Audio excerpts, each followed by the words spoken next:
Hello once again, कैसे हो आप लोग? आई होप सब बढ़िया और मज़े में होगे।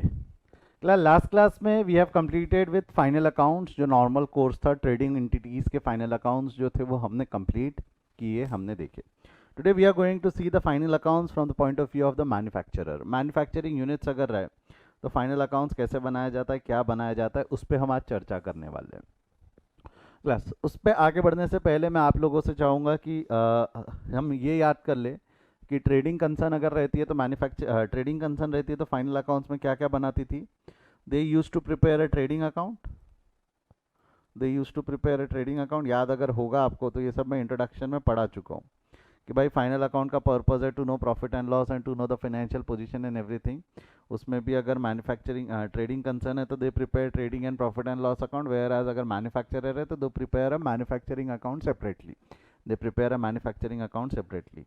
अब यहाँ पे अगर मैं बात करूँ तो अगर I can ट्रेडर है learn तो to कौन सा अकाउंट understand you बनाता much है? एक better अकाउंट if बना I लेता है can get trading account, familiar with the एक way. अकाउंट बना लेता है वो प्रॉफिट एंड लॉस अकाउंट। एक क्विक रिकैप करो तो ट्रेडिंग अकाउंट में कौन से आइटम जाते हैं, डायरेक्ट या इनडायरेक्ट? कम ऑन हरिया, फटाफट जवाब दो। ट्रेडिंग अकाउंट में कौन से आइटम जाते हैं, जो डायरेक्ट होते हैं वो या जो इनडायरेक्ट होते हैं वो? ट्रेडिंग अकाउंट में कौन से आइटम जाते हैं, जवाब दो। ट्रेडिंग अकाउंट में जो चले जाएंगे वो कौन से आइटम्स रहेंगे, डायरेक्ट। ठीक है, यहाँ लिख देता हूँ, मैं आप लोगों के लिए लिख भी देता हूँ। यहाँ चला जाएगा डायरेक्ट एक्सपेंस, यहाँ चला जाएगा डायरेक्ट इनकम, यहाँ चला जाएगा इनडायरेक्ट एक्सपेंस, और यहाँ चला जाएगा indirect income. What will happen now? We are going to prepare a manufacturing account. हम यहाँ पे अब क्या प्रिपेयर करने वाले? Manufacturing account. Let's first understand कि मैन्युफैक्चरिंग अकाउंट बनाने की ज़रूरत क्यों पड़ने लगी। ओरिजिनली जब अकाउंटिंग बनाई गई थी, फाइनल अकाउंट बनाए गए थे, तो it was like somewhere like this: trading account, P&L account बनाओ, आगे बढ़ो, चलता है, कोई दिक्कत नहीं है। बट ओवर द पीरियड हमको ये फील होने लगा, हमको ये लगने लगा, हमको ये महसूस होने लगा कि मैन्युफैक्चरिंग एंटिटीज़ का मैन्युफैक्चर करने का कॉस्ट कितना, वो भी तो पता चलना चाहिए। अकाउंटिंग कर रहे हैं तो भाई अगर मेरे को सेल प्राइस निकालनी है, मेरे को कोई भी यूनिट की, मेरे को कोई भी प्रोडक्ट की सेल प्राइस निकालनी है, तो अगर मेरे को सेल प्राइस निकालनी है तो उसकी कॉस्ट तो पता होना, ताकि कॉस्ट पे मैं प्रॉफिट जोड़ के सेलिंग प्राइस निकाल पाऊँ। Let's take an simple example. ये मोबाइल फ़ोन है। ये मोबाइल फ़ोन की मैन्युफैक्चरिंग की अगर मैं बात करूँ तो ये मोबाइल फ़ोन को मैन्युफैक्चर करने के लिए क्या क्या कॉस्ट लगी होंगी, क्या क्या कॉस्ट लगी होंगी, जरा बताओ तो। एक सिंपल एग्जांपल बताओ। ये मैन्युफैक्चरिंग थोड़ा कॉम्प्लिकेटेड हो गया सर, मोबाइल फ़ोन में बहुत सारे छोटे छोटे स्पेयर पार्ट्स और वो रहते हैं। लेट्स टॉक अबाउट ये जो टेबल है जिसके ऊपर में मैंने मेरा लैपटॉप रख रखा है। मेरे को बताओ, ये टेबल मैन्युफैक्चर करने के लिए, फर्नीचर मैन्युफैक्चर करने के लिए क्या क्या कॉस्ट लगी होंगी, क्या क्या कॉस्ट लगी होंगी? बोलते जाओ, फटाफट बोलते जाओ, क्या क्या कॉस्ट लगी होंगी। ये टेबल मैन्युफैक्चर करने के लिए हमने क्या क्या कॉस्ट स्पेयर किया होगा? एक तो प्लाईवुड लगाया होगा हमने, ठीक है, माइका लगाया होगा इसके ऊपर, जो माइका लगा है। और क्या लगाऊंगा? वुड लगाऊंगा, लेबर, लेबर लगी होंगी, हाँ लेबर लगी होंगी, हाँ। और बोलो, और बोलो, और क्या लगाऊंगा इसके ऊपर में? बस इतना ही। टूल्स लगे होंगे, हाँ टूल्स लगे होंगे, एक जवाब मेरे को मिला है, टूल्स लगे होंगे, हाँ। और बोलो, और बोलो, और क्या आइटम लगे होंगे? स्पेयर्स लगे होंगे, नेल्स वगैरह लगे होंगे, उसके खिल्ले विल्ले जो लगते हैं, स्पेयर्स, हाँ। और ट्रांसपोर्ट लगाऊंगा, हाँ ट्रांसपोर्ट लगाऊंगा, यस बहुत बढ़िया, ट्रांसपोर्टेशन लगाऊंगा। भाई ये माल जहाँ हमने बनाया वो माल एक जगह से दूसरी जगह ले जाने के लिए ट्रांसपोर्टेशन लगाऊंगा। टूल्स में इक्विपमेंट्स आ गए बेटा, टूल्स में इक्विपमेंट्स आ गए, इक्विपमेंट्स आ गए टूल्स में। और क्या लगाऊंगा? टैक्सेस लगे होंगे, बट टैक्सेस का बेनिफिट मेजरली मिल जाता है, हम टैक्सेस के रास्ते नहीं जाएंगे अभी। और बोलो इसके अलावा। फेविकॉल लगाऊंगा, फेविकॉल वगैरह लगाऊंगा, ये सब छोटी मोटी चीज़ें लगे होंगी ना इसमें, हाँ या ना? अच्छा, एक इंपॉर्टेंट छोड़ रहे हो आप, एक बहुत इंपॉर्टेंट छोड़ रहे हो, एक इंपॉर्टेंट चीज़ छोड़ रहे हो। आपको नहीं लगता ये फर्नीचर जिस प्रीमाइ हाँ बहुत बढ़िया, जिस प्रीमाइसेस में ये फर्नीचर बनाऊंगा वो प्रीमाइसेस का रेंट लगाऊंगा, जिस प्रीमाइसेस में ये फर्नीचर बनाऊंगा उस प्रीमाइसेस का रेंट लगाऊंगा, आया ना? तो ऐसे कुछ खर्चे लगे होंगे। अब मेरे एक सवाल का जवाब देना, एक सवाल का जवाब देना, सिंपल सोच समझ के।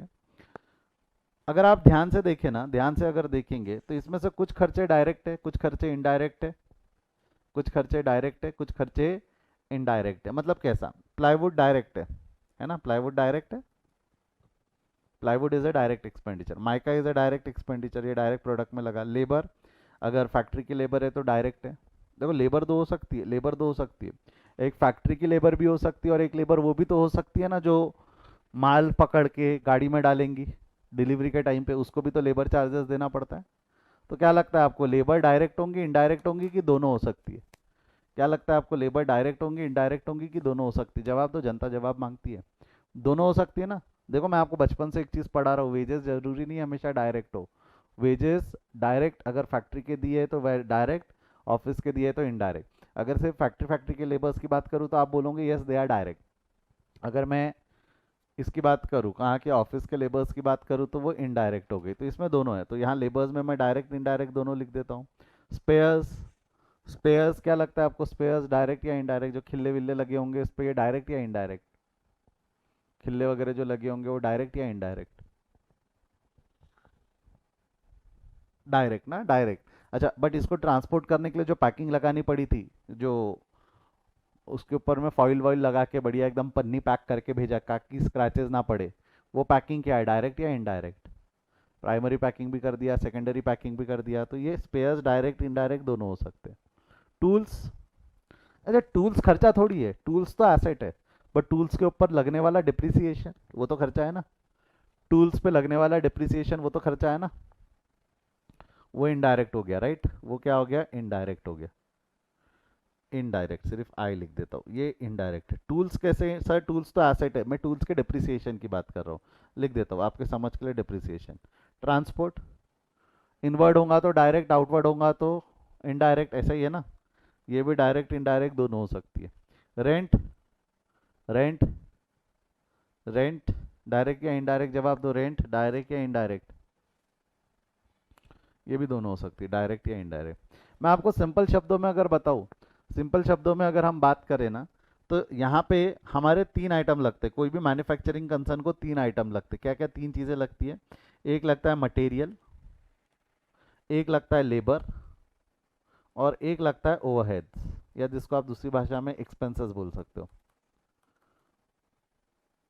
Material, labour and expenses. अगर मैं बात करूं तो मटेरियल की, material can be classified into two types, direct material, indirect material. जो स्पेयर्स में कुछ इनडायरेक्ट आइटम है ना, पन्नी वन्नी लगेंगी पैकिंग के लिए, वो इनडायरेक्ट मटेरियल है। Labours direct material, direct labour, जो कारपेंटर की सैलरी है वो डायरेक्ट। इनडायरेक्ट जो कैरेज में माल चढ़ाएगा उसकी जो पगार देंगे वो इनडायरेक्ट। एक्सपेंसेस भी दो हो सकते, एक हो सकता है डायरेक्ट एक्सपेंस, एक हो सकता है इनडायरेक्ट एक्सपेंस। अकाउंट्स की भाषा में अगर मैं बात करूं, अकाउंट्स की भाषा में मैं बात करूं तो सिंपल मेरे को बताओ, डायरेक्ट आइटम कहाँ जाया करते थे? अकाउंट्स की भाषा में अगर हम बात करें तो डायरेक्ट आइटम कहाँ जाया करते थे? चैट में लिखो। अकाउंट्स, अकाउंटिंग के हिसाब से अगर मैं बात करूं तो डायरेक्ट आइटम्स कहाँ जाया करते थे? बोलो फटाफट बोलो, डायरेक्ट आइटम कहाँ जाया करते हैं? ट्रेडिंग अकाउंट में। और इनडायरेक्ट आइटम कहाँ जाया करते हैं? इनडायरेक्ट आइटम कहाँ जाया करते हैं? प्रॉफिट एंड लॉस अकाउंट में। अच्छा, ये जो सारे लगने वाले, they are related to manufacturing, they are related to manufacturing, they are related to manufacturing. मतलब office employ salary, office boy salary, जिसका मैन्युफैक्चरिंग से कोई लेना देना नहीं है, वो यहाँ कहीं क्लासीफाई होगा क्या? ऑफिस एम्प्लॉय की सैलरी जिसका मैन्युफैक्चरिंग से कोई लेना देना नहीं है, उसका खर्चा यहाँ क्लासीफाई होगा क्या? जवाब दो, हाँ या ना में जवाब दो। नहीं, वो यहाँ क्लासीफाई नहीं होगा। वो कहाँ जाएगा? वो प्रॉफिट एंड लॉस में जाएगा, वो प्रॉफिट एंड लॉस में जाएगा, वो यहाँ क्लासीफाई नहीं होता। मैन्युफैक्चरिंग अकाउंट अगर हमको बनाना है तो what we have done is, सुनो ध्यान से सुनो, what we have done is, जब हमको मैन्युफैक्चरिंग अकाउंट बनाना है तो हमने क्या किया? We have divided this trading account into two part, we have divided this profit and loss account into two part. इसका ये वाला पार्ट और ये वाला पार्ट हमने लेके आ गए इधर, और हमने एक हेड बना दिया जिसको नाम दे दिया मैन्युफैक्चरिंग अकाउंट, जिसको नाम क्या दे दिया हमने? Manufacturing account. और मैन्युफैक्चरिंग अकाउंट में अब हम यहाँ क्या लिखते हैं? डायरेक्ट आइटम लिखते हैं, इनडायरेक्ट आइटम लिखते हैं, कि direct and indirect item both related to manufacturing? क्या जाएगा मैन्युफैक्चरिंग अकाउंट में? क्या जाने वाला है? डायरेक्ट आइटम, इनडायरेक्ट आइटम, या direct and indirect both related to manufacturing? Manufacturing account जब हमने बनाया तो मैन्युफैक्चरिंग अकाउंट में अभी हमने यहाँ पे क्या डालना चालू किया पता? यहाँ हमने डाला direct and indirect expenses related to manufacturing, और यहाँ पे हमने क्या डालने लगे? Direct and indirect income related to manufacturing. वैसे मैं आपको एक चीज बता दूं, they are no direct income related to manufacturing, they are no direct income related to manufacturing. There might be some income indirectly related to manufacturing, but there are no income directly related to manufacturing. Trading से related होती है. मेरे को बताओ sale of finished goods, sale of finished goods, manufacturing account में जाएगा कि trading account में जाएगा? Sale of finish goods manufacturing account में जाएगा कि ट्रेडिंग अकाउंट में जाएगा? आंसर दो.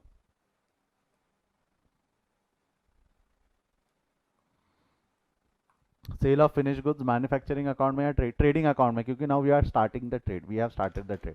But sale of some damaged raw material, sale of some damaged raw material, scrap बोलते हैं जिसको भाषा में, दूसरी भाषा में हम क्या बोलते हैं? स्क्रैप.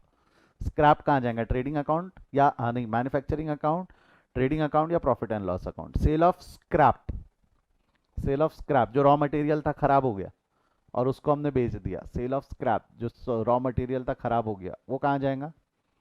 वो कहाँ जाएगा? जवाब दो.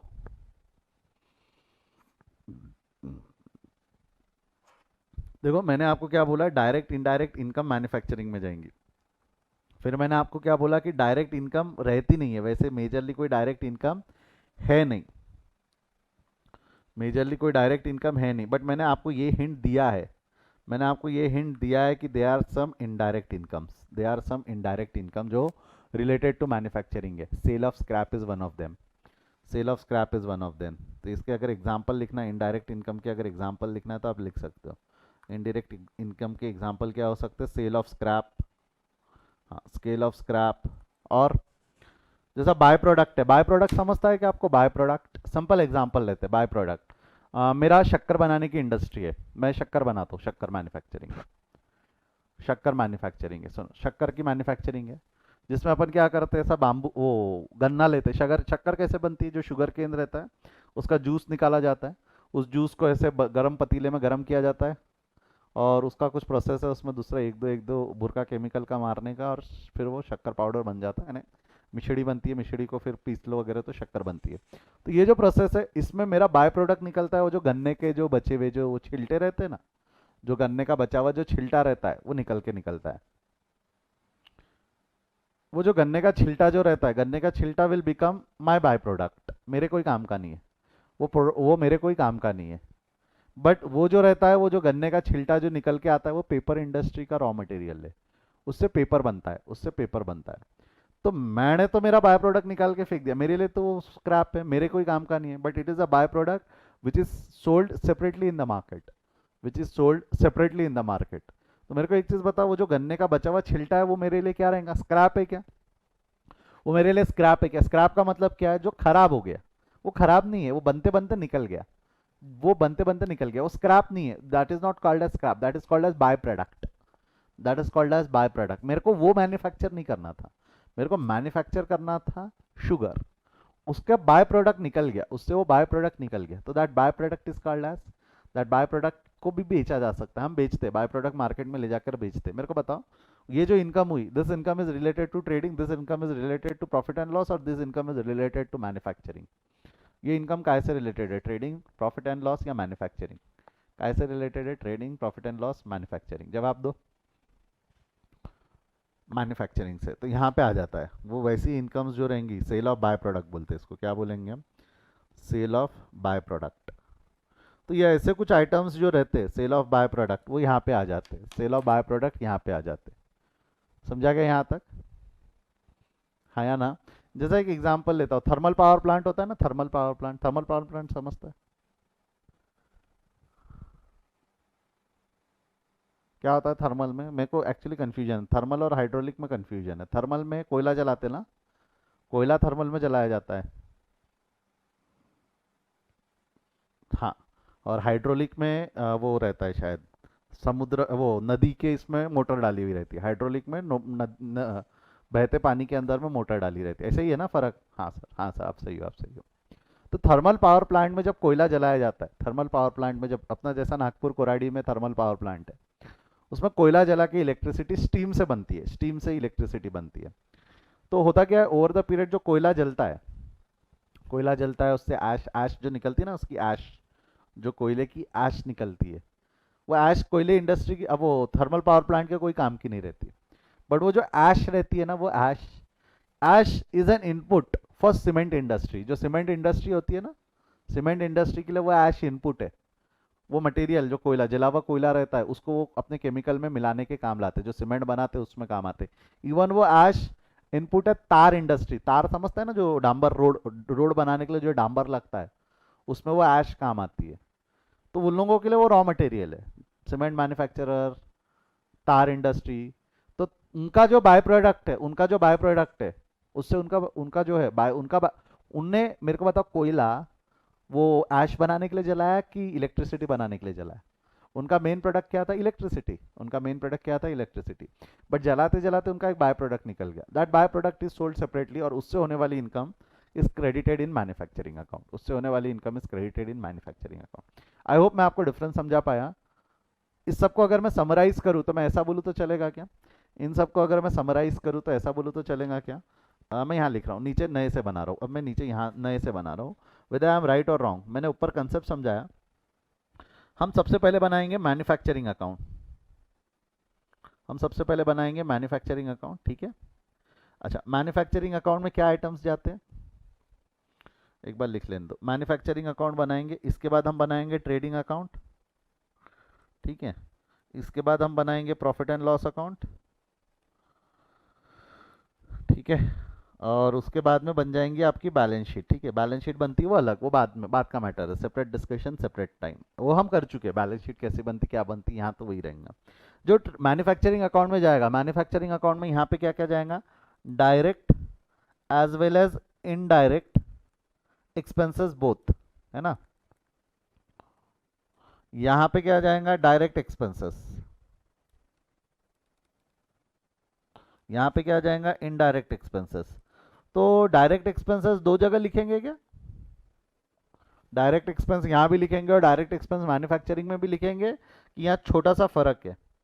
यहाँ पे कौन से लिखे जाएंगे? Related to manufacturing, related to manufacturing. Direct and indirect expenses सारे नहीं, ना ना ना ना ना, सारे नहीं, only related to manufacturing, related to manufacturing. अच्छा, क्रेडिट साइड में क्या आएगा? क्रेडिट साइड में क्या आएगा? यहाँ पे देखो, मैं direct slash indirect income, but इसमें से मैं विलिंगली डायरेक्ट काट रहा हूँ, क्योंकि direct income, direct manufacturing income नाम की कोई इनकम होती ही नहीं है। ये कौन सी रहेंगी? ये कौन सी रहेंगी? Related to manufacturing, again related to manufacturing. और यहाँ पे क्या आने वाला है? जवाब दे दो फटाफट। यहाँ पे आएंगे indirect expenses, indirect income, indirect नहीं ना सर, डायरेक्ट आएंगे ना, क्या हो गया आपको? हाँ, यहाँ आएंगे डायरेक्ट इनकम और यहाँ आएंगे इनडायरेक्ट इनकम।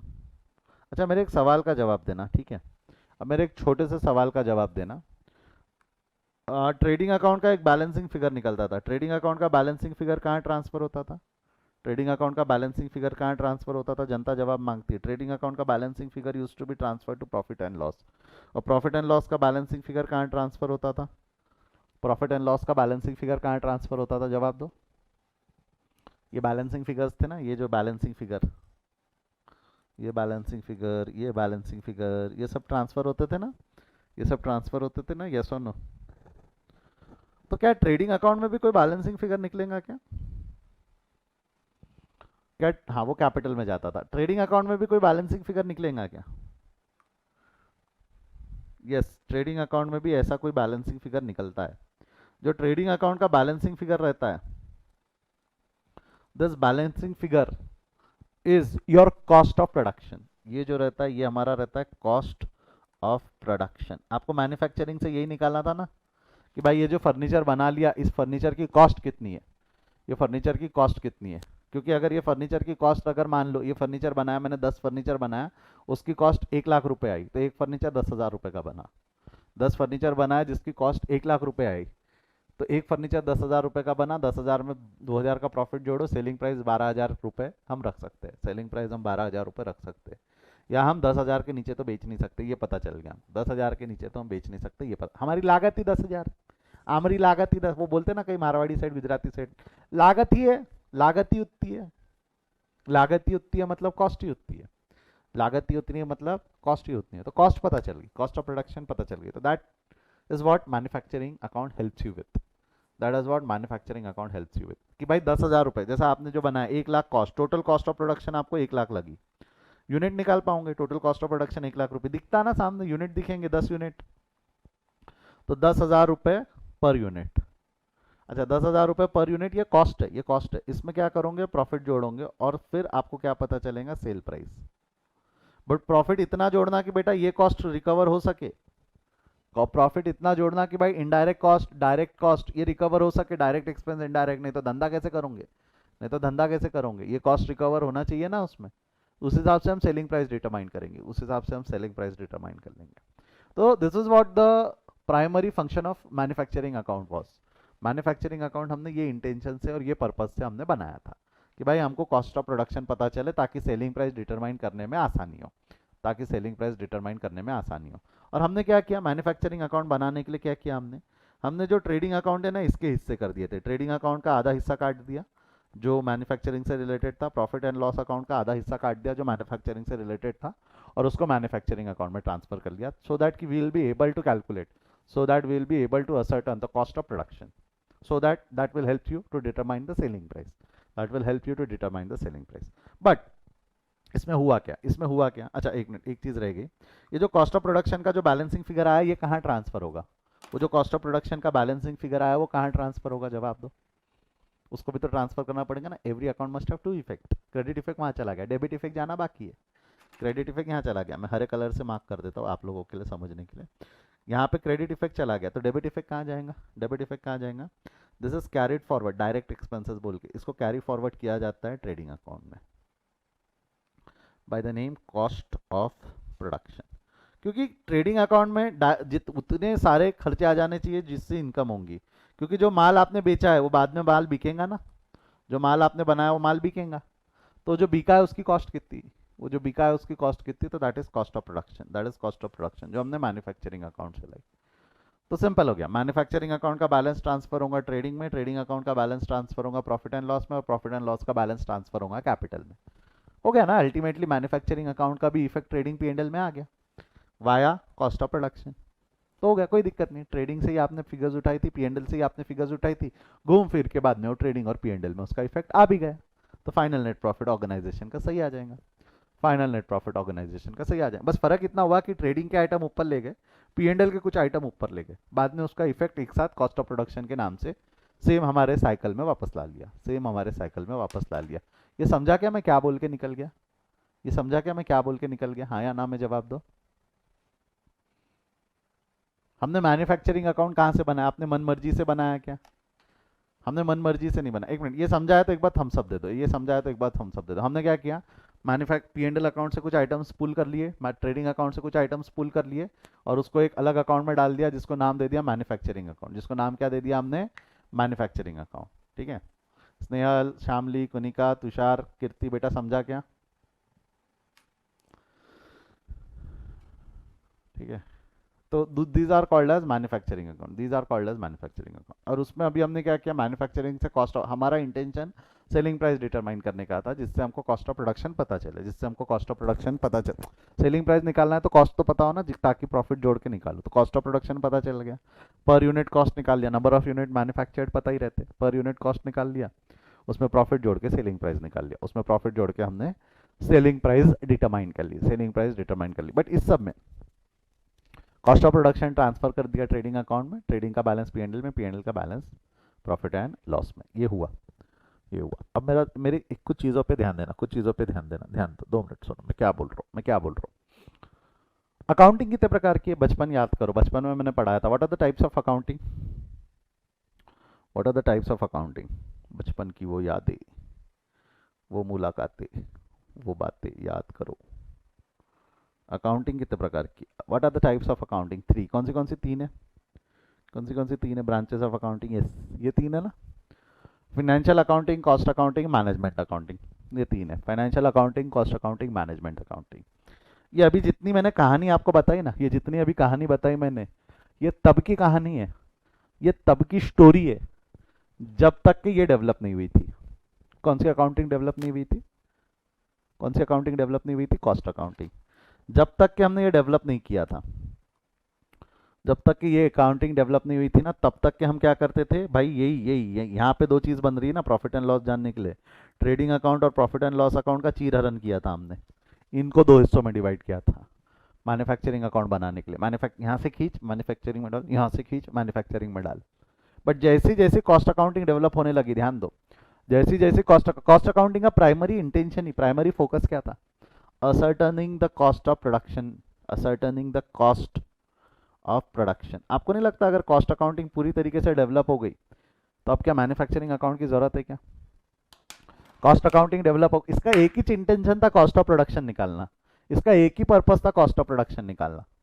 अगर कॉस्ट ऑफ प्रोडक्शन हमारे को कॉस्ट अकाउंटिंग से पता चल रही है तो यहाँ फाइनेंशियल अकाउंटिंग में मैन्युफैक्चरिंग अकाउंटिंग बनाने की जरूरत है क्या? फाइनेंशियल अकाउंट्स में मैन्युफैक्चरिंग अकाउंट बनाने की जरूरत है क्या, जब कॉस्ट अकाउंटिंग हमको ये कैलकुलेट करके दे देगा? सर कॉस्ट अकाउंटिंग की जरूरत क्यों पड़ी जब यहाँ से काम हो रहा था? वो अगला सवाल है, बट पहले ये सवाल का जवाब दो। जब कॉस्ट अकाउंटिंग डेवलप हो गई तो मैन्युफैक्चरिंग अकाउंटिंग की जरूरत है क्या? जब कॉस्ट अकाउंटिंग डेवलप हो गई तो क्या मैन्युफैक्चरिंग अकाउंटिंग की जरूरत है क्या? Come on, right it in the chat column, yes और नो। जब कॉस्ट अकाउंटिंग डेवलप हो गई तो क्या मैन्युफैक्चरिंग अकाउंट की जरूरत है क्या? नहीं है। आजकल कोई नहीं बनाता, आजकल मैन्युफैक्चरिंग एंटिटीज मैन्युफैक्चरिंग अकाउंट नहीं बनाती, मैं आपको सीधा बोल रहा हूँ। Manufacturing entities don't prepare manufacturing account, वो अलग ही बात, वो कॉस्ट शीट बनाते, कॉस्ट शीट बनाते। कॉस्ट शीट मतलब क्या है? वो कॉस्ट अकाउंटिंग ने बताया। कॉस्ट, अगर मेरे को मैन्युफैक्चरिंग कॉस्ट पता करनी है ना, अगर मेरे को मैन्युफैक्चरिंग कॉस्ट पता करनी है ना, दिखाओ क्या कैसी बनाते कॉस्ट शीट, एक होगी भी मेरे पास, मैं दिखा भी सकता हूँ आप लोगों की कि भाई किस तरीके से आप पढ़ोगे ये जब आप इसमें आ जाओगे, किस में? सीए में, सीए इंटर में जब आ जाओगे ना, तब आपका कॉस्टिंग करके एक सिलेबस आएगा, उसमें अब ये लोग मैन्युफैक्चरिंग अकाउंट नहीं बनाते, now they prepare this cost sheet. इस तरीके की कॉस्ट शीट बनाते हैं वो लोग, जिसमें रॉ मटेरियल कंज्यूम, देखो ऊपर में direct material, direct wages, direct charges यानी डायरेक्ट एक्सपेंसेस, ये ऊपर आ गए, इसको ये प्राइम कॉस्ट बोलता है। उसके बाद में जितने भी indirect material, indirect labour, indirect overheads जो भी बच गए, उसको उन्होंने नीचे लाग कर रखा है, फैक्ट्री ओवरहेड, एडमिन ओवरहेड। तो एडमिन ओवरहेड और फैक्ट्री ओवरहेड ऐड करके ये आपका कॉस्ट ऑफ प्रोडक्शन आ जाता। कॉस्ट ऑफ गुड सोल्ड भी यहाँ से पता चल जाता, कॉस्ट ऑफ सेल भी पता चल जाता, तो सेलिंग प्राइस भी निकाल पाते हैं, सेल कितने पे करना, प्रॉफिट जोड़ के सेल कितने पे करना, कि डिटेल पढ़ेंगे, इंटर में पढ़ेंगे, डिटेल इंटर में पढ़ेंगे। बट जब मेरे को एक चीज़ बताओ, ये कॉस्ट शीट डेवलप हो गई, जब ये कॉस्ट शीट डेवलप हो गई तो क्या मेरे को मैन्युफैक्चरिंग अकाउंट बनाने की जरूरत है क्या? ये कॉस्ट शीट डेवलप हो गई तो क्या अब हमको मैन्युफैक्चरिंग अकाउंट बनाने की जरूरत है क्या? नहीं, मैन्युफैक्चरिंग अकाउंट बनाने की कोई ज़रूरत नहीं थी, अब हमको मैन्युफैक्चरिंग अकाउंट बनाने की कोई ज़रूरत नहीं थी। But still the question remains कि सर कॉस्ट अकाउंटिंग को डेवलप करने की ज़रूरत क्यों पड़ी? कॉस्ट अकाउंटिंग को डेवलप करने की ज़रूरत क्यों पड़ी? उसका बहुत बहुत रीज़न है, उसके बहुत रीज़न है। One of the simple reason मैं आपको एक चीज़ बताता हूँ। मेरे को एक चीज़ बताओ, मेरे को एयरलाइन इंडस्ट्री की बात करते, एयरलाइन छोड़ दो, ये फर्नीचर की बात करता हूँ मैं, सिंपल फर्नीचर की बात करता हूँ। ये जो फर्नीचर मर्चेंट है, जिस फर्नीचर मर्चेंट ने ये फर्नीचर बनाया, आपने तो बहुत आसानी से बोल दिया कि 1 लाख का कॉस्ट ऑफ प्रोडक्शन है।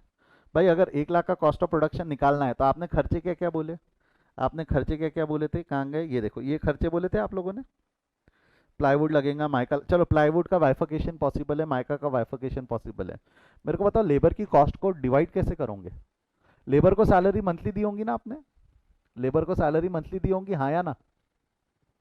आपने अगर उसको महीने के 30,000 रुपए दिए होंगे, से एग्जाम्पल के तौर पे महीने के 30,000 रुपए दिए होंगे, बट उसने उस 30,000 रुपए में से 30,000 रुपए महीने के दिए, उसने ये जो फर्नीचर बना दिया ये 15 दिन में बना दिया, 10 फर्नीचर 15 दिन में बना दिया, तो क्या पूरी की पूरी 30,000 रुपए की कॉस्ट उस पर्टिकुलर वही फर्नीचर पे लगाऊ, कि बचे हुए 15 दिन उसने कुछ और भी तो काम किया होगा ना?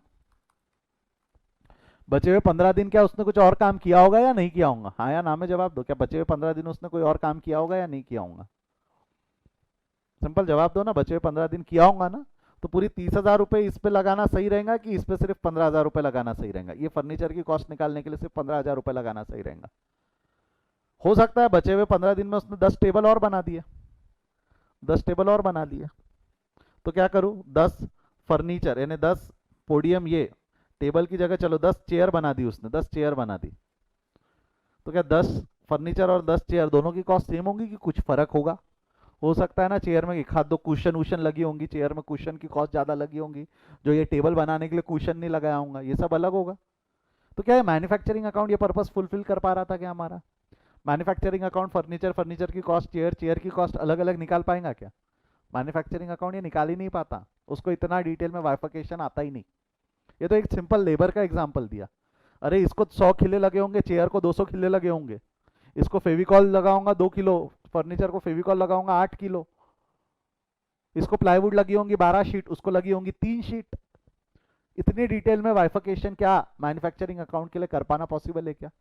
इतना एक एक इवेल्युएशन, एक एक चीजों का डिटेल विस्तार मैन्युफैक्चरिंग अकाउंट के लिए पॉसिबल ही नहीं है। इसीलिए कॉस्ट अकाउंटिंग डेवलप करनी पड़ी। इसीलिए हमको क्या डेवलप करनी पड़ी? To ascertain the cost properly, एक 1 to 1 कैलकुलेट होना चाहिए, एक से एक बराबर कैलकुलेट होना चाहिए। Same goes for service sector, same goes for service sector. अरे सिंपल, जो पायलट है नागपुर से मुंबई, देखो पायलट को जो 6 घंटा फ्लाइट चलानी होती दिन में, 6 या 3 घंटा जो भी, आई डोंट नो, मैं गलत कर रहा हूँ, लेट्स से 6 घंटा चलानी पड़ रही है। नागपुर से मुंबई, मुंबई से दिल्ली, दिल्ली से कलकत्ता, कलकत्ता से नागपुर, पूरा सर्कल लगा के आया वो 6 घंटे के अंदर में। अब मेरे को बताओ, उसको अगर हमने महीने के 3 लाख रुपए दिए, तो क्या पूरा का पूरा पैसा नागपुर से मुंबई की फ्लाइट पे चार्ज कर दूं, कि उसको चारों में अलोकेट करना पड़ेगा? पूरा का पूरा 3 घंटा, पूरा का पूरा उसका नंबर ऑफ आवर्स एक ही फ्लाइट पे चार्ज कर दूं, कि चारों में अलोकेट करना पड़ेगा? और उसमें भी देखो, नागपुर से मुंबई उसको 1 घंटा लग रहा, मुंबई से दिल्ली उसको 2 घंटे लग रहे, और दिल्ली से कलकत्ता उसको 2 घंटे लग रहे, और कलकत्ता से नागपुर उसको 1 घंटा लग रहा, ऐसे 6 घंटे लगाता है वो। तो पूरा खर्चा इक्वल बांटने में भी सेंस नहीं बनता, घंटों के हिसाब से अलोकेट करना पड़ेगा, घंटों के हिसाब से 3 लाख रुपए को अलोकेट करना पड़ेगा। ज्यादा मुंबई दिल्ली और इसमें कलकत्ता, दिल्ली कलकत्ता में पड़ना चाहिए ज्यादा खर्चा, उसकी प्राइस ज्यादा भी आएंगी, कोई डिस्टेंस भी ज्यादा है, नंबर ऑफ आवर्स रिक्वायर्ड भी ज्यादा है। ये सब हेल्प करता है कॉस्ट अकाउंटिंग, ये सब जगहों पे cost accounting help. Manufacturing accounting के बस की नहीं है ये, मैन्युफैक्चरिंग अकाउंट के बस का ना है ये कैलकुलेशन। इसलिए कॉस्ट अकाउंटिंग पिक्चर में आई, इसलिए कॉस्ट अकाउंटिंग पिक्चर में आई। और जब से कॉस्ट अकाउंटिंग पिक्चर में आई, जब से कॉस्ट अकाउंटिंग पिक्चर में आई, लोगों ने मैन्युफैक्चरिंग अकाउंट बनाना कर दिया बंद, लोगों ने मैन्युफैक्चरिंग अकाउंट बनाना कर दिया बंद। बट आई होप आपको समझ में आया कि क्या है मैन्युफैक्चरिंग अकाउंट, आई होप आपको समझ में आया कि क्या है मैन्युफैक्चरिंग अकाउंट, आया ना? पक्का श्योर? क्या है सिंपल टर्म्स में अगर मैं बोलूँ तो देखो, मैंने आपको विस्तार में पूरी समरी लिख कर दे दी है। सिंपल टर्म में, भाई why we are prepare manufacturing account to ascertain the cost of production, to ascertain the, अपन हिस्टोरिकली लिखेंगे जो था, to ascertain the cost of production. But cost of production ascertain करना है तो वहाँ पे डायरेक्ट एंड इनडायरेक्ट एक्सपेंसेस, यहाँ पे इनडायरेक्ट इनकम, क्योंकि डायरेक्ट इनकम मैन्युफैक्चरिंग से रिलेटेड ऐसी कोई टर्म है ही नहीं, ऐसा कोई टर्म है ही नहीं। डायरेक्ट इनकम इज ट्रेडिंग की इनकम, डायरेक्ट इनकम इज ट्रेडिंग की इनकम, ठीक है। अब उसके बाद हमने क्या किया, the balance of manufacturing account will be transfer to trading account, the balance of trading account will be transfer to profit and loss account, the balance of profit and loss account will be transfer to capital account, and the balance of profit and loss account will be transfer to profit and loss account. Sir नहीं है, एक बहुत बढ़िया सवाल पूछा गया, sir अगर नहीं है मैन्युफैक्चरिंग अकाउंट, लोग बनाते नहीं है, तो हम पढ़ क्यों रहे हैं, हम पढ़ क्यों रहे? इसका जवाब बेटा, अकाउंटिंग में पार्ट है, आजकल कोई बनाता नहीं है, किसी को मना नहीं किया है ना कि you don't have to prepare, लोग विलिंगली नहीं बना रहे क्योंकि कॉस्ट शीट से काम चल रहा है, लोग विलिंगली नहीं बना रहे, बट ये है ना सिलेबस का पार्ट है। अरे ऐसी तो बहुत सारी चीज़ है जो आजकल होती नहीं। मैं आपको बताऊँ क्या, आजकल कोई बिल ऑफ एक्सचेंज बनाता नहीं है। बिल ऑफ एक्सचेंज एक टॉपिक है जो आपने 12th में भी पढ़ा होगा, सीबीएसई वालों ने 11th में भी पढ़ा होगा। बिल ऑफ एक्सचेंज नाम का एक पार्ट है, मैंने तो मेरी प्रैक्टिकल लाइफ में आज तक एक भी बिल ऑफ एक्सचेंज नहीं देखा, एक भी बिल ऑफ एक्सचेंज नहीं देखा मैंने, फिर भी पढ़ रहे, फिर भी पढ़ रहे। क्यों पढ़ रहे हो मेरे को नहीं पूछना, है ना सिलेबस का पार्ट, है ना सिलेबस का पार्ट तो पढ़ना है ना सिलेबस का पार्ट तो पढ़ना है। समझा क्या क्या बोला मैंने? तो क्यों पढ़ रहे इसके पीछे का कोई लॉजिक नहीं निकल के आता, मैंने आपको समझाना था, मैंने समझा दिया। हाँ, बट बनता कैसे ये पता तो हो ना, कभी चल के कोई बोली दे मेरे को मैन्युफैक्चरिंग अकाउंट बना के दे, बना देना। कई बार बच भी जाता ना, कॉस्ट शीट नहीं आती बनाते, कॉस्ट शीट नहीं आती बनाते, तो मैन्युफैक्चरिंग अकाउंट में कॉस्ट ऑफ प्रोडक्शन निकल जाता, इजीली बन जाता। एक ही प्रोडक्ट है जिसका सिंगल प्रोडक्ट है, मेरे को बताओ, जिसको सिंगल प्रोडक्ट ही मैन्युफैक्चर करना है उसको कॉस्ट शीट की जरूरत है क्या? जो खर्चे वो सिंगल प्रोडक्ट के लिए ही हो रहे हैं ना, जो खर्चे उसके सिंगल प्रोडक्ट, मल्टीपल प्रोडक्ट है तो दिक्कत है, मल्टीपल प्रोडक्ट है तो कॉस्ट शीट की जरूरत है, सिंगल प्रोडक्ट है तो कॉस्ट शीट की जरूरत है क्या? सिंगल प्रोडक्ट है तो कॉस्ट शीट की जरूरत है क्या? नहीं, चलने दे मैन्युफैक्चरिंग अकाउंट से, चलने दे मैन्युफैक्चरिंग अकाउंट से। समझ रहे हो क्या? हाँ या ना? तो ये अगर डायग्राम का स्क्रीनशॉट लेना है तो just take the screenshot, take the screenshot. अब मैं प्रैक्टिकल क्वेश्चंस की तरफ बढ़ जाऊंगा, प्रैक्टिकल क्वेश्चंस की तरफ बढ़ जाऊंगा, ठीक है? If you want to take the screenshot ले लो।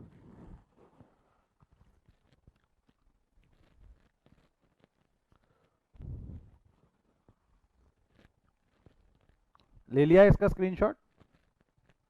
ये नहीं भी रहा उसमें तो चल जाएंगे। ये अगर लेना है इसका भी स्क्रीनशॉट लेना है अगर आपको, कि भाई हमने कहाँ कहाँ से पुल किया है आइटम, यहाँ का आइटम पुल करके यहाँ लेके आ गए, यहाँ का आइटम पुल करके यहाँ लेके आ गए, ऐसा। और ये थोड़ा सा वाइफ ये इलास्ट्रेट हो रहा है ऐसा। इनडायरेक्ट इनकम में ये दो आइटम मेजरली देखने को मिलेंगे, sale of scrap, sale of by product.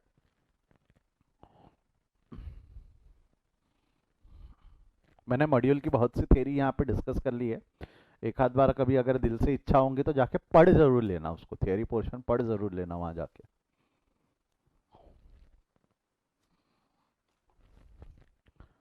Shell I move forward, shall I move forward, आगे बढ़ूँ यहाँ से? आप लोगों की इजाज़त लेते हुए आगे बढ़ रहा हूँ मैं। Now let's come to a practical question. Practical questions कुछ मैंने निकाल रखे हैं आप लोगों के लिए, उस पर चर्चा करते हैं। ये रहे।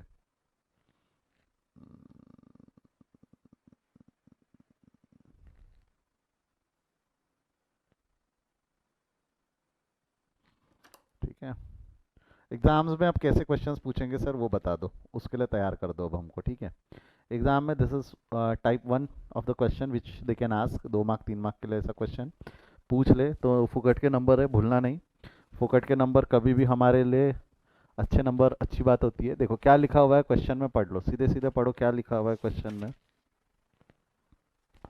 Rupees 1 lakh unit way produced in the factory, per unit material cost was ₹10, per unit labor cost was ₹5, that apart it was agreed to pay royalty 3 per unit to be to the Japanese collaborator who supplies the technology।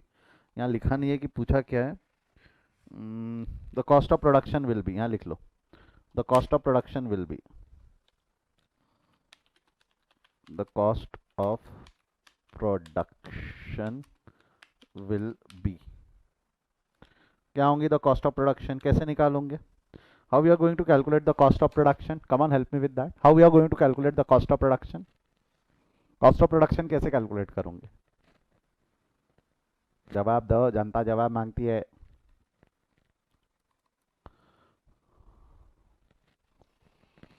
अभी बताया ना cost of production कैसे calculate करेंगे। Financial accounting में cost of product calculate करेंगे bye preparing manufacturing account, bye preparing manufacturing account. क्या prepare करेंगे हम? Manufacturing account, bye preparing manufacturing account and manufacturing account बना के। देखो मैन्युफैक्चरिंग अकाउंट दिखता कैसा, ध्यान दो। मैन्युफैक्चरिंग अकाउंट में हमारे लिए इंपॉर्टेंट कॉलम कौन सा है?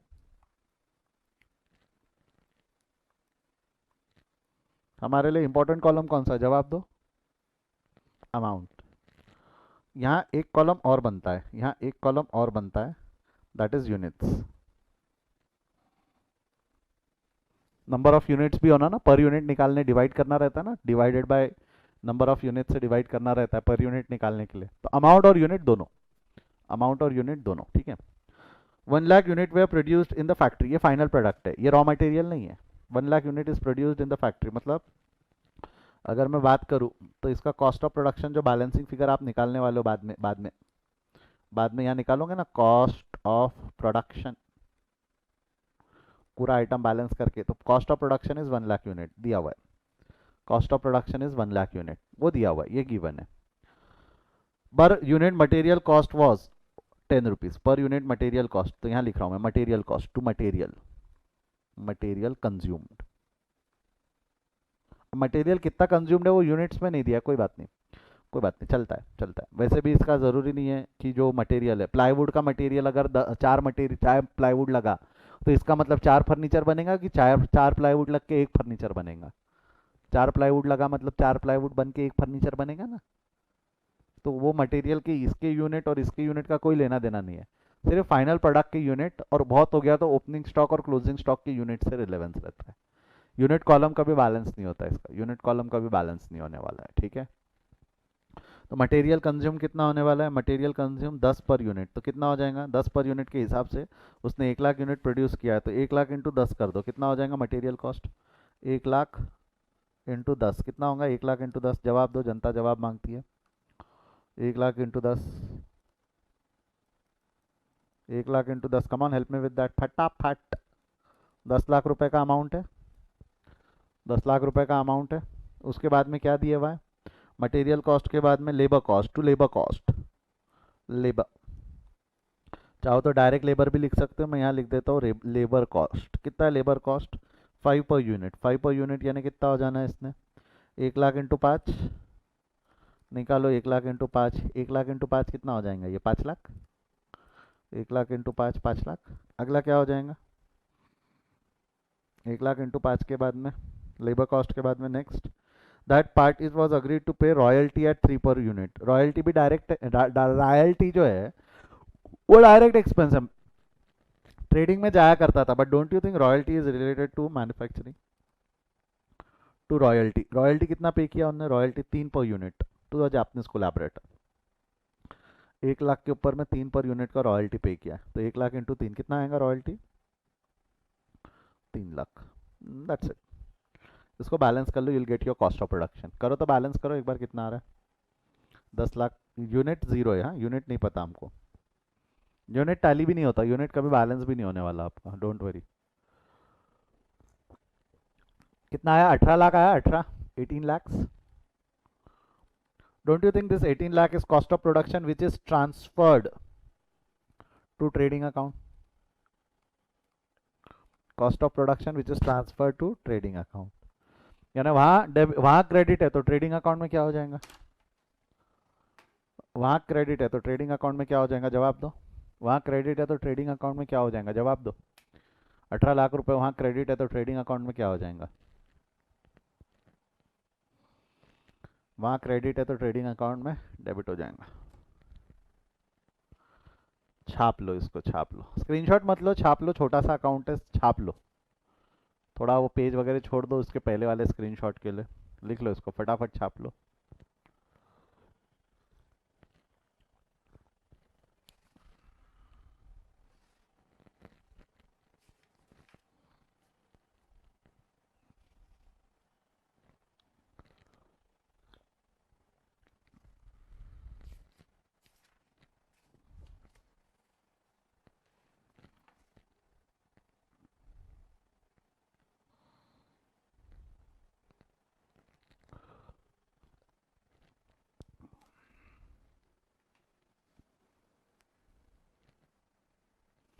हो जाए तो आवाज़ करना, ठीक है।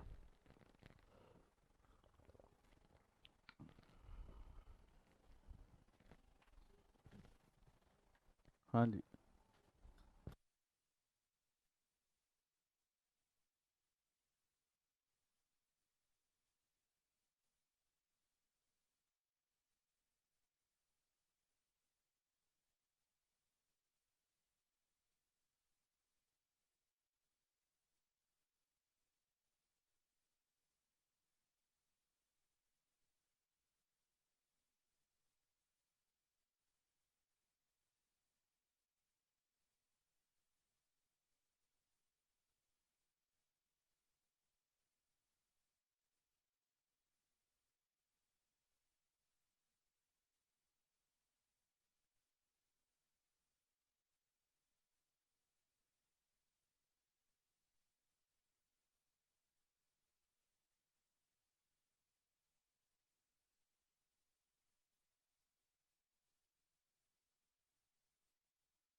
चलो हो गया लिख के बेटा।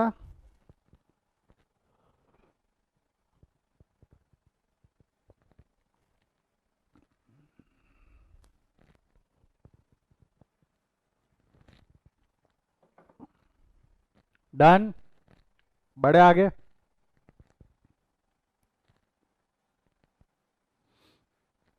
Problem number 2। प्रॉब्लम नंबर 2 ध्यान से पढ़िएगा क्या लिखा हुआ है, मैं नहीं दिख रहा हूँ, एक मिनट मैं आ जाता हूँ स्क्रीन पे। Problem number 2, mister Vimal runs a factory which produces soaps. Following details were available in respect of his manufacturing activities for the year ended 31st March 2016. Manufacturing से रिलेटेड ये कुछ एक्टिविटी है। Opening, work in progress, closing. अच्छा, work in progress क्या होता है? Work in progress, work in progress मतलब क्या होता है? Can you help me with that? Work in progress, anyone can help me with work in progress? काम चालू है ना। एग्जाम्पल के तौर पे जैसा साबुन का बोल रहा है, वो साबुन का हो सकता है कि कुछ काम हो गया होगा, कुछ काम होना बाकी है। अनफिनिश गुड्स, यस, ये बहुत अच्छा टर्म है, अनफिनिश गुड्स। जैसा अगर ये मोबाइल फोन मैन्युफैक्चर करना है, ये मोबाइल फोन मैन्युफैक्चर करना है, चिप्स मैन्युफैक्चर होगी, चिप्स मैन्युफैक्चर होगी, अलग अलग पड़ी है, उसको असेंबल करके स्क्रीन विन लगा के डब्बा वब्बा बना के बढ़िया पैक करना है, तब तक वर्क इन काम चालू है। ये फर्नीचर बनाना है, काट काट के रख दिया और साल खत्म हो गया, ठोकना ही बाकी था। 15 दिन लगते ना फर्नीचर बनने को, 15 दिन लग, एक दिन में थोड़ी तैयार होगा। 6 दिन का काम हो गया, 9 दिन का काम बाकी है, तो वर्क इन प्रोग्रेस, इसको क्या बोला जाता है? Work in progress. तो वर्क इन प्रोग्रेस का ओपनिंग स्टॉक है, क्लोजिंग स्टॉक, कोई बात नहीं। Manufacturing account is as good as account है। Account open on same side, closes on opposite side. Debit में ओपन होगा क्योंकि ये एक तरीके से गुड्स अकाउंट है, डेबिट बैलेंस होता है। डेबिट में ओपन होगा, क्रेडिट में क्लोज होगा, डेबिट में ओपन होगा, क्रेडिट में क्लोज होगा। तो ओपनिंग बैलेंसेस डेबिट में आ जाएंगे, क्लोजिंग बैलेंसेस क्रेडिट में आ जाएंगे। Opening inventory of raw material, closing inventory of raw material, same thing will happen. Purchases दिया हुआ है, परचेजेस कितना दिया हुआ है? 8,20,000, that is raw material purchase. Hiring charges of the machinery is this, hiring charges of the factory is this, direct wages contracted is 0.8 per unit manufactured and rupees 0.40 पर closing unit. ये direct wages के cost दी हुई है, ये काहे की cost दी हुई है? डायरेक्ट वेजेस की। तो डायरेक्ट वेजेस की अलग अलग दो तरीके से कॉस्ट दी हुई है, कोई बात नहीं। रिपेयर्स एंड मेंटेनेंस दिया हुआ है। मेरे को एक चीज़ बताओ, ये रिपेयर्स एंड मेंटेनेंस वैसे इनडायरेक्ट एक्सपेंस है, ये रिपेयर्स एंड मेंटेनेंस वैसे इनडायरेक्ट एक्सपेंस है, but don't you think this repairs and maintenance are related to factory? This repairs and maintenance are related to factory, हाँ या ना? That repairs and maintenance are related to factory, तो वो चला जाएगा P and L, हाँ trading, हाँ manufacturing account में। कहाँ चला जाएगा वो? मैन्युफैक्चरिंग अकाउंट में। क्लियर है क्या यहाँ तक? हाँ या ना में जवाब दो एक बार, हाँ या ना में जवाब दो।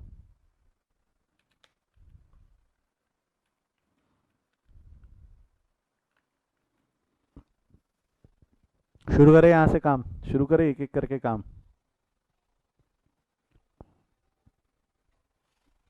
चलो मैं शुरू कर रहा हूँ। ध्यान दो, सिंपल क्या करना, ये जो है आपका मैन्युफैक्चरिंग अकाउंट, प्रॉब्लम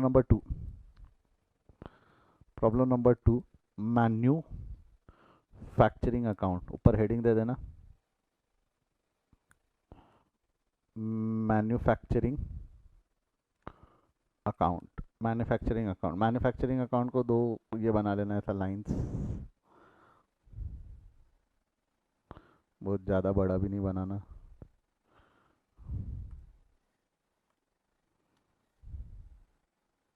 ठीक है, बीच में से डिवाइड कर दो उसको।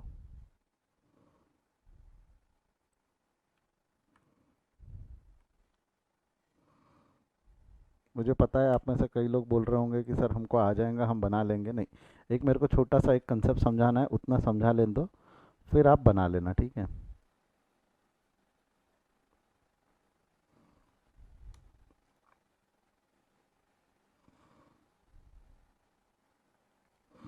जाने दो, इसको मिटाई दो, ठीक है? ये हो गया अमाउंट का कॉलम, ये हो गया यूनिट का कॉलम। यूनिट लगता ना इसमें एक अलग से, सेम गोज हियर।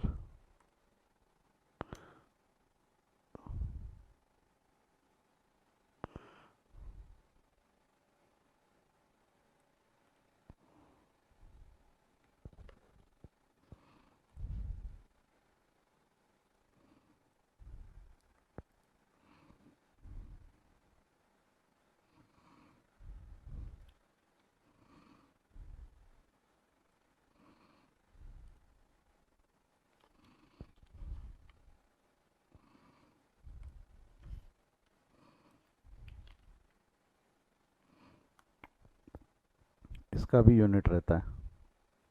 थोड़ी सी टेढ़ी हो गई line.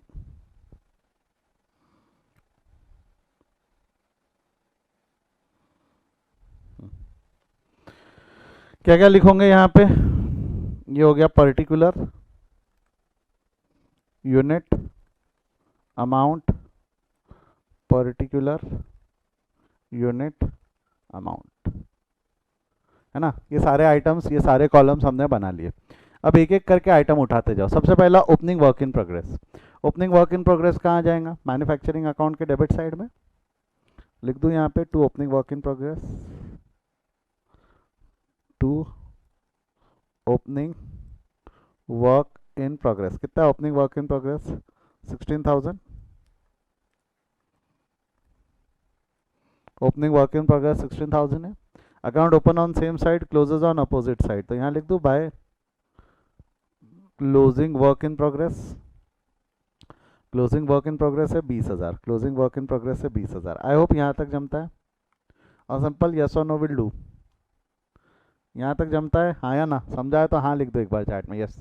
Opening work in progress, closing work in progress. Then opening inventory of raw material. Opening inventory of raw material is 1,70,000। ठीक है, opening inventory of raw material is 1,70,000।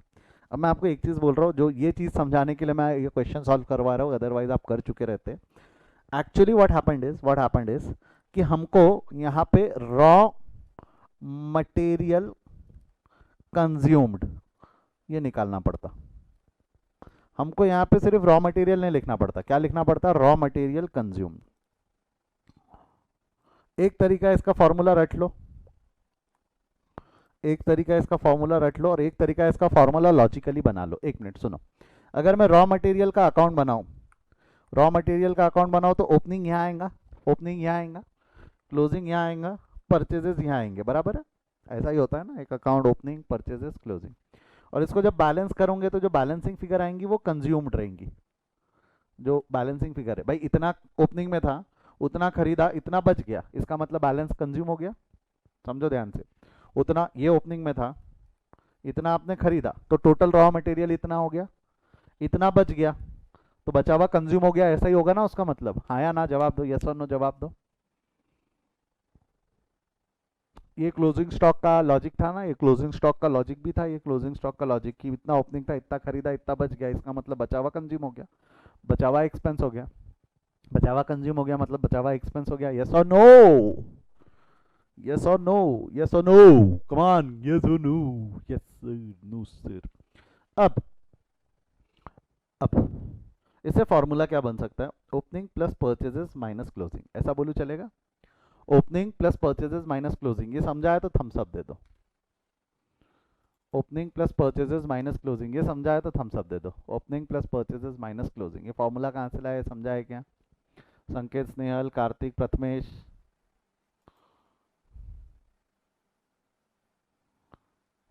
ठीक है, तो using this formula we can make that, we can make the raw material consume. यहाँ पे लिखेंगे हम, यहाँ लिखेंगे हम ओपनिंग रॉ मटेरियल। और वैसे भी लॉजिक है, अब मैं जब पोस्ट करूँगा, देखो यहाँ क्या दिया हुआ है? Opening work in progress, opening inventory, opening raw material inventory, opening balance debit में आता है, तो ये रहा debit balance. Opening raw material कितना है डेबिट बैलेंस उसका? 1,70,000, लो डेबिट में आ गया।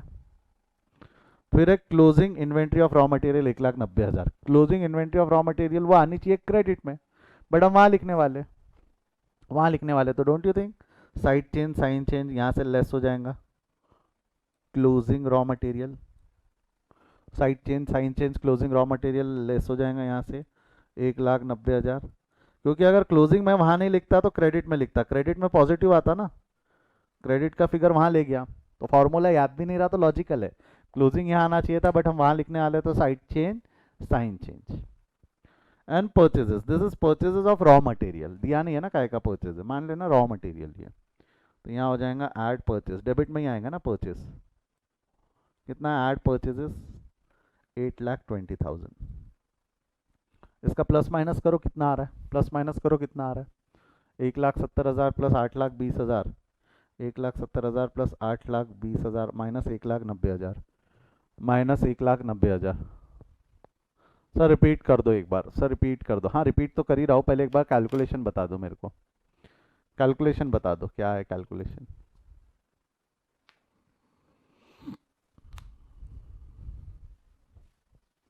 क्या आ रहा है, 1,70,000 प्लस 8,20,000 माइनस 1,90,000, कितना आ रहा है, जवाब दो इसका।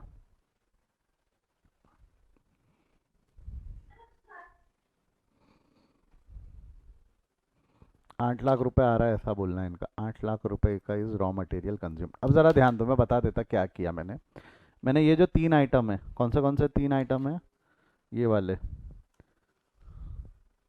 ये वाले जो 3 आइटम है उसकी पोस्टिंग किया। Opening inventory of raw material 1,70,000 है, जो पहले लाइन में हाईलाइटेड में पहला लाइन है, 1,70,000। ओपनिंग स्टॉक है, डेबिट में आना चाहिए। ओपनिंग स्टॉक देखो डेबिट में लिख दिया मैंने, ये देखो ये रहा, टिक लगा देता हूँ मैं। ओपनिंग स्टॉक हमने डेबिट में लिख दिया, ओपनिंग स्टॉक हमने डेबिट में लिख दिया 1,70,000। उसके बाद में क्या हुआ, क्लोजिंग इन्वेंट्री है 1,90,000 की। क्लोजिंग इन्वेंट्री, क्लोजिंग स्टॉक यहाँ आना चाहिए, यहाँ आना चाहिए था ना, closing stock of inventory 1,90,000। But हमने यहाँ ना लिखते हुए, हमने क्या बोला, साइड चेंज, साइन चेंज, तो 1,90,000 का माइनस कर दिया। यहाँ नहीं लिखना है क्योंकि रॉ मटेरियल कंज्यूम्ड हमको ये निकालना है ना, रॉ मटेरियल कंज्यूम्ड हमको अलग से निकालना है। और कंजम्पशन मतलब जितना यूज हुआ, तो उसमें क्लोजिंग स्टॉक हटा देना, क्लोजिंग स्टॉक हटाना है, तो यहाँ लिखने की जगह साइड चेंज, साइन चेंज। और लास्ट वाला जो हाईलाइटेड लाइन है उसमें लिखा हुआ है कि रॉ मटेरियल कितना परचेज किया है।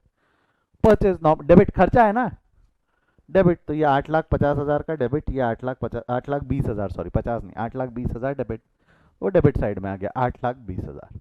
उस इक्वेशन को सॉल्व किया आपने, 1,70,000 प्लस 8,00,000 माइनस 1,90,000, तो your final answer is 8,00,000। Your final answer is 8,00,000 which is your raw material consume. ये आपका फाइनल आंसर है, 8,00,000 रुपए जो आपका रॉ मटेरियल कंज्यूम्ड है। वो ये यहाँ नहीं आएगा, क्लोजिंग इन्वेंट्री जो है, रॉ मटेरियल की क्लोजिंग इन्वेंट्री हम यहाँ नहीं लिखेंगे, वहाँ लिखेंगे, बिकॉज वी वांट कि रॉ मटेरियल कंज्यूम्ड अलग से कैलकुलेट हो जाए, रॉ मटेरियल कंज्यूम ये अलग से कैलकुलेट हो जाए। अभी समझा एक बार ये सभी को, ये पोस्टिंग सभी को समझी है तो थम्स अप दे दो। ये पोस्टिंग समझाने के लिए मैं सॉल्व किया हुआ ये क्वेश्चन, बाकी तो क्या है, डेबिट बैलेंस क्रेडिट बैलेंस ही था, डेबिट डेबिट में क्रेडिट क्रेडिट में लिख देते थे तो बैलेंस आ जाता था। कनिका, कार्तिक, कीर्ति, ताहिर, तुषार, संकेत,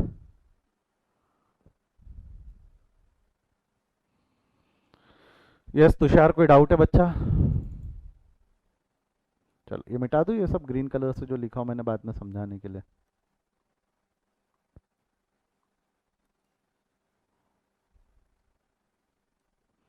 अब लास्ट, इसके बाद क्या है, यहाँ हायर चार्जेस पे ज़रा फोकस करना। यहाँ क्या दिया हुआ है, हायर चार्जेस ऑफ मशीनरी अलग है और हायर चार्जेस ऑफ फैक्ट्री अलग है, ठीक है। हायर चार्जेस ऑफ मशीनरी अलग है और हायर चार्जेस ऑफ फैक्ट्री अलग है। मशीनरी यानी जो मशीन है उसका चार्जेस है, फैक्ट्री मतलब शायद बिल्डिंग के चार्जेस होंगे, तो लिख दो दोनों खर्चे, दोनों खर्चे, तो यहाँ लिख दूँ ऐसा, to hire charges, hire charges of machine, of machine कितना, hire charges of machine, hire charges of machinery कितना है, 0.60 per unit manufactured, 0.60 per unit manufactured. मेरे नंबर ऑफ यूनिट मैन्युफैक्चर्ड कितने, ये लास्ट लाइन में दिया हुआ है, 5,00,000 है ना लास्ट लाइन में, तो यहाँ लिख दूँ क्या 5,00,000। कॉस्ट ऑफ प्रोडक्शन जो हम लिखते हैं, कॉस्ट ऑफ प्रोडक्शन हमारा 5,00,000 यूनिट्स का रहने वाला है, कॉस्ट ऑफ प्रोडक्शन लिख दो 5,00,000 का। यहाँ लिख देता हूँ cost of production, cost of production 5,00,000 unit का कॉस्ट ऑफ प्रोडक्शन है, तो मेरे हायर चार्जेस कितने हो जाएंगे, 5,00,000 यूनिट के हिसाब से 0.60 निकालो, तो 5,00,000 यूनिट के हिसाब से 0.60 कितना आता है, 5,00,000 इंटू 0.60, फटाफट बताओ कितना आ रहा है, 5,00,000 इंटू 0.60,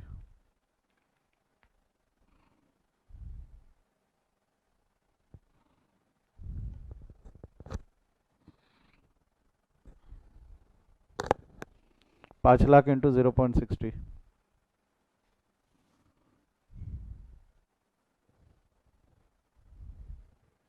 3,00,000। जवाब में मिला है मेरे को 3,00,000, ठीक है 3,00,000 रुपए।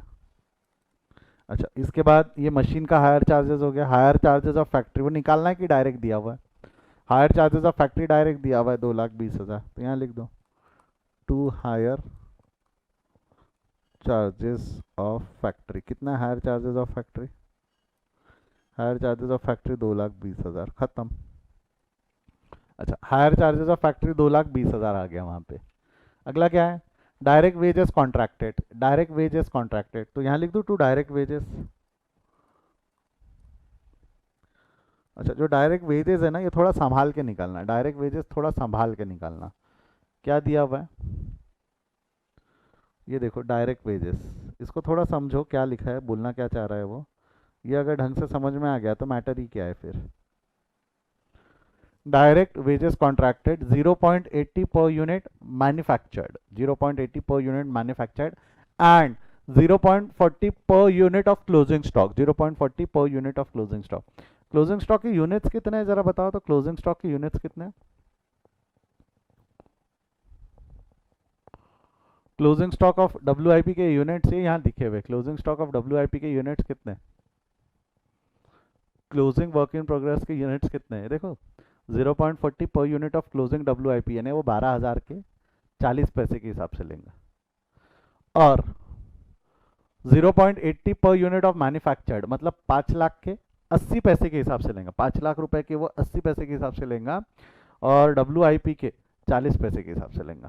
5 लाख के वो 80 पैसे के हिसाब से लेंगे और डब्ल्यूआईपी के वो 40 पैसे के हिसाब से लेंगे। डब्ल्यूआईपी के वो 40 पैसे के हिसाब से लेंगे। तो अब यहाँ पे हम कैलकुलेशन जब करेंगे तो कैसा हो जाएगा? सिंपल कैलकुलेशन, मैथमेटिकल कैलकुलेशन है, यस और नो? अब मैथमेटिकल कैलकुलेशन इज देयर, यानी वो वेजेस। एक मिनट पहले तो एक काम करो, वो ओपनिंग और क्लोजिंग के इन्वेंट्रीज यहाँ लाकर लिख लो। ओपनिंग डब्ल्यूआईपी कितने थे आपके? 10,000 थे। और क्लोजिंग डब्ल्यूआईपी कितने थे आपके? 12,000 यूनिट्स थे। यूनिट कॉलम में यूनिट लिख दो।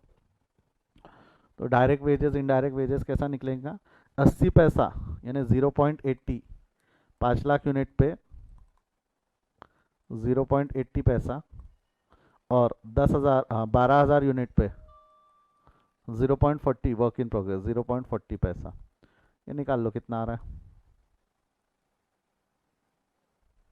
कितना आ रहा है जरा बताओ तो। 5 लाख इंटू 80 और 12,000 इंटू 0.4, इसका टोटल मारना है आपको।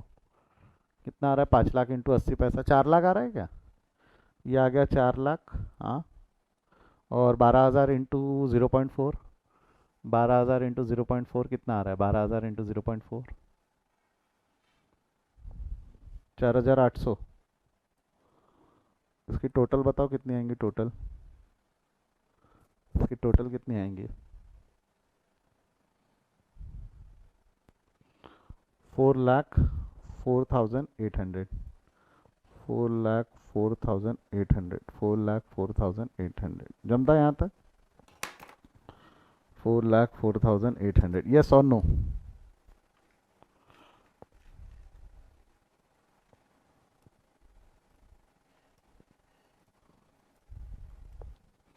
$4,04,800, हाँ या ना? छोटा सा आइटम और बचा हुआ है, रिपेयर्स एंड मेंटेनेंस है। कितना है? 1,80,000 का रिपेयर्स एंड मेंटेनेंस है। लाओ रिपेयर्स एंड मेंटेनेंस का खर्चा भी यहाँ लिख दो। क्या लिख दोगे? To repairs and maintenance. कितना है रिपेयर्स एंड मेंटेनेंस? जवाब दो। 1,80,000 का, 1,80,000 का हो गया। अब बैलेंस कर लो इसको। रिपेयर्स एंड मेंटेनेंस लिख दिया 1,80,000 के। तब जरा सा बैलेंस करो इसको, कितना आएगा बैलेंसिंग फिगर? यूनिट्स बैलेंस मत करना, ठीक है? यूनिट बैलेंस नहीं होते। करो फटाफट बैलेंस करो। आपकी बैलेंसिंग फिगर ये निकलेंगी। बैलेंसिंग फिगर मैं हट जाऊँ स्क्रीन से?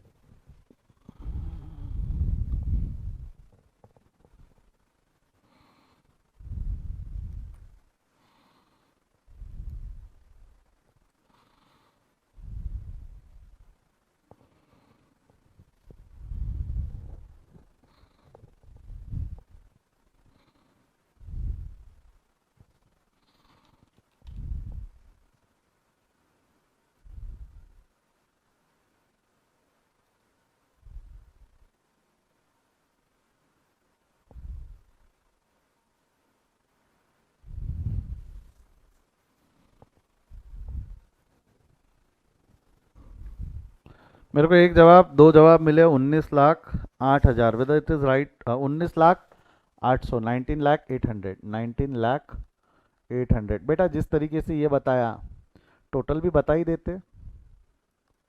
19,08,000 टोटल कितनी आ रही है? 19,20,000 क्या? 19,20,800 है ना? 20,000 ही तो जोड़ना है उसमें। 19,20,800। अच्छा यहाँ ध्यान देना, आप ध्यान देना, ऊपर के इसमें तो मैंने cost of production, trading, transfer, सही तरीका रहता है यहाँ बैलेंसिंग फिगर के सामने लिखेंगे बाय ट्रेडिंग अकाउंट, क्योंकि ये ट्रेडिंग अकाउंट में ट्रांसफर होगा। आप यहाँ क्रेडिट, यहाँ क्रेडिट, ट्रेडिंग अकाउंट में डेबिट। क्या हुई ट्रांसफर एंट्री? क्या हुई कोई बताओ तो? ये क्लोजिंग एंट्री है ना, ट्रांसफर एंट्री क्या होंगी जरा बताओ तो? अगर मैं पूछूं यहाँ ट्रांसफर एंट्री या closing entry of manufacturing account क्या है तो बताओ तो, जवाब दो। ट्रांसफर या closing entry of manufacturing account क्या है बताओ, जवाब दो। लिखो चैट में, लिखो, मैं वेट कर रहा हूँ, प्राइवेट चैट में लिखना, बाकी बच्चों को भी मौका मिलना चाहिए। बहुत बढ़िया स्नेहल। क्या होंगी क्लोजिंग एंट्री ऑफ मैन्युफैक्चरिंग? बहुत बढ़िया कार्तिक, बहुत बढ़िया उत्कर्ष।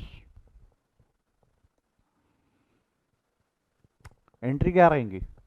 Trading account debit to manufacturing account, trading account के डेबिट में और मैन्युफैक्चरिंग अकाउंट के क्रेडिट में। ट्रेडिंग अकाउंट डेबिट हो जाएगा और मैन्युफैक्चरिंग अकाउंट क्रेडिट हो जाएगा। ट्रेडिंग अकाउंट के डेबिट में और मैन्युफैक्चरिंग अकाउंट के क्रेडिट में। छाप लो प्रॉब्लम नंबर 2 का आंसर। प्रॉब्लम नंबर 2 का आंसर है। नोट्स आपको नोट्स के सेक्शन से मिल जाएंगे, नोट्स आपको नोट्स के सेक्शन से मिल जाएंगे।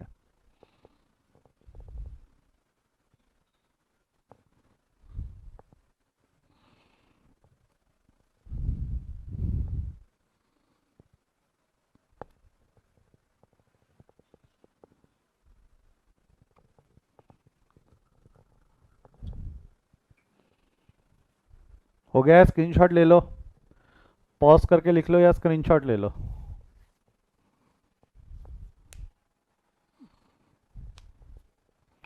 पॉज करके लिख लो या स्क्रीनशॉट ले लो। क्लास एक क्विक रिकैप कर दूं तो मैं आपको बता दूं, मैन्युफैक्चरिंग अकाउंट आजकल बनाया जाता है कि नहीं बनाया जाता है? ये नहीं बनाया जाता है। एग्जाम में मेरे को ज़्यादा से ज़्यादा एक्सपेक्टेड इतना ही क्वेश्चन है, बहुत हो गया तो एक सेल ऑफ स्क्रैप या सेल ऑफ बाय प्रोडक्ट रहेगा जो यहाँ क्रेडिट कर देना। Sale of scrap, sale of by product, उसकी इनकम यहाँ क्रेडिट कर देना ताकि कॉस्ट ऑफ प्रोडक्शन में से कम हो जाए। उतना फ़ायदा है ना, तो कॉस्ट ऑफ प्रोडक्शन कम होती है उससे, क्योंकि sale of scrap, sale of by product से कॉस्ट ऑफ प्रोडक्शन में फ़ायदा हो जाता है। कम कर दो कॉस्ट ऑफ प्रोडक्शन, कम कर दो, यहाँ क्रेडिट हो गया तो वो ऑटोमेटिकली कम हो जाती है। उतना ज़्यादा से ज़्यादा एक नया एडजस्टमेंट आ सकता है जो मैंने शायद अभी क्लास में डिस्कस नहीं किया। तो this was all about your manufacturing account.